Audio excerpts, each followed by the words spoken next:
सोचिए, सिर्फ एक फैसला और लाखों लोगों की तकदीर हमेशा के लिए बदल जाए। एक ऐसा फैसला जो कुछ लोगों को तो बेहिसाब अमीर बना दे और बाकी लोगों को पीढ़ियों की गरीबी में धकेल दे। 18वीं सदी के आखिर में बंगाल में ठीक यही हुआ था। आज हम उस एक नीति की कहानी को परत दर परत खोलकर देखेंगे, जिसने एक पूरे समाज का नक्शा ही बदल। अब सवाल ये है कि भला एक टैक्स पॉलिसी एक पूरा समाज कैसे बना सकती है। सुनने में थोड़ा अजीब लगता है ना, लेकिन आज की कहानी ये साबित करती है कि कैसे जमीन से जुड़ा सिर्फ एक कानून ईस्ट इंडिया कंपनी की तिजोरी भरने से कहीं आगे निकल जाता है।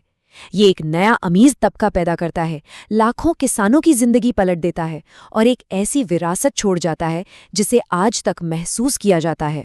तो चलिए समय में थोड़ा पीछे चलते हैं। 18वीं सदी के बिल्कुल आखिर में जब लॉर्ड कॉर्नवालिस बंगाल पहुंचे तो मामला बड़ा गड़बड़ था।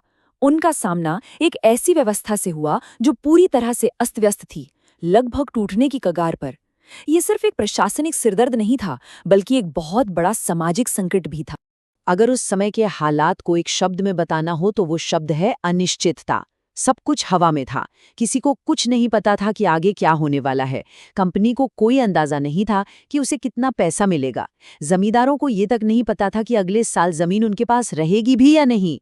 और किसान, वो तो बेचारे एक लगातार डर के साये में जी रहे थे, ये जाने बिना कि कब और कितना लगान उनसे वसूल लिया जाएगा। तो कुल मिलाकर सिस्टम पूरी तरह से फेल था। लंबे समय में इससे किसी का भला नहीं हो रहा था। कंपनी का बजट बिगड़ा हुआ था, जमींदार जमीन को सुधारने के बजाय उसे निचोड़ने में लगे थे। और इस पूरी उथल-पुथल के बीच सबसे भारी कीमत कौन चुका रहा था? जाहिर है, आम किसान। इसी पूरी अराजकता के बीच लॉर्ड कॉर्नवालिस एक बहुत बड़ा आइडिया लेकर आते हैं। एक ऐसी योजना जो बहुत साहसी थी, महत्वाकांक्षी थी और सच कहें तो उस वक्त के लिए बिल्कुल क्रांतिकारी थी। एक ऐसा समाधान जो बंगाल की इस बिगड़ी हालत में स्थिरता और व्यवस्था लाने का वादा करता था। इसे कहा गया स्थायी बंदोबस्त या परमानेंट सेटलमेंट। इसका आइडिया बड़ा सिंपल था, लेकिन इसके नतीजे बहुत गहरे होने वाले थे। सीधा फंडा था, अनिश्चितता को जड़ से खत्म कर दो, सरकार की आमदनी को हमेशा के लिए फिक्स कर दो। ये एक बहुत बड़ा दाव था जो पूरे खेल को बदलने वाला था। तो ये काम कैसे करता था?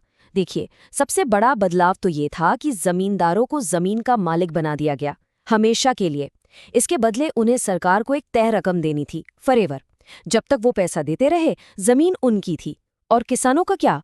उनसे वसूला जाने वाला लगान भी एक कॉन्ट्रैक्ट यानी पट्टा के जरिए तय होना था। हालांकि कागज पर तो ये तय होना था, लेकिन हकीकत, जैसा हम देखेंगे, कुछ और ही थी। तो इसके पीछे का असली मास्टर प्लान क्या था? पहला तो था कंपनी के लिए एक फिक्स्ड स्टेबल इनकम पक्की करना। दूसरा, और ये बहुत जरूरी था, जमींदारों का एक ऐसा वफादार तबका तैयार करना जो अंग्रेजों का साथ दे। और तीसरा, ये उम्मीद थी कि अब जब जमींदार जमीन के मालिक बन गए हैं तो वो आखिर में जमीन को बेहतर बनाने में पैसा लगाएंगे। कागज पर तो ये योजना एकदम परफेक्ट लग रही थी, स्थिरता, वफादारी और निवेश। लेकिन असल दुनिया में क्या हुआ? इसका नतीजा क्या निकला? यहीं से कहानी में असली ट्विस्ट आता है। चलिए इसके फायदे और नुकसान दोनों को देखते हैं। शुरू में तो कई लोगों ने इसे एक जबरदस्त कामयाबी माना, जैसा कि आर.सी. दत्त ने लिखा भी है। अगर मकसद वफादार जमींदार और खुशहाल किसान बनाना था तो ऐसा लगा कि वो हासिल हो गया है। लेकिन क्या किसान वाकई में खुशहाल हुए? ये वो सवाल है जो इस कहानी का दूसरा स्याह पहलू सामने लाता है। हकीकत तो ये है कि इस बंदोबस्त ने साफ साफ दो ग्रुप बना दिए, एक जीतने वाला और एक हारने वाला। जमींदार बिना किसी शक के जीते, किसान, दुख की बात है, हार गए। ब्रिटिश साम्राज्य को थोड़े समय के लिए वफादार साथी मिले, लेकिन लंबे समय में खुद ईस्ट इंडिया कंपनी को भी आर्थिक तौर पर भारी नुकसान उठाना पड़ा। पहले विजेताओं की बात करते हैं। जमींदार, जो कल तक सिर्फ टैक्स कलेक्टर थे, रातों रात जमीन के मालिक बन बैठे। उनकी दौलत, उनकी ताकत सब आसमान छूने लगी। बंगाल में एक नए पावरफुल अमीर क्लास का जन्म हुआ और ब्रिटिश साम्राज्य के लिए इसका मतलब था बंगाल में अपने शासन को मजबूत करने के लिए एक ताकतवर और वफादार साथी। लेकिन स्थिरता की एक बहुत भारी कीमत चुकानी पड़ी और ये कीमत चुकाई किसानों ने। उन्हें पूरी तरह से जमींदारों और उनके एजेंटों के रहमो करम पर छोड़ दिया गया और उनका बुरी तरह से शोषण हुआ।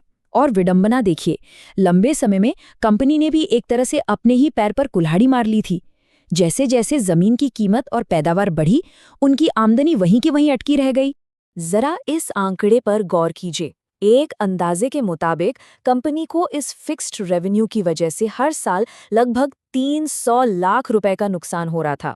उस जमाने के हिसाब से सोचिए ये कितनी बड़ी रकम थी। ये एक बहुत बड़ी रणनीतिक भूल साबित हुई। लेकिन इस बंदोबस्त का असर सिर्फ पैसों का नहीं था, ये उससे कहीं ज्यादा गहरा था। इसने बंगाल के समाज पर एक ऐसा स्थायी जख्म छोड़ा, ऐसे बंटवारे पैदा किए जिन्हें भरने में सदियां लग गईं।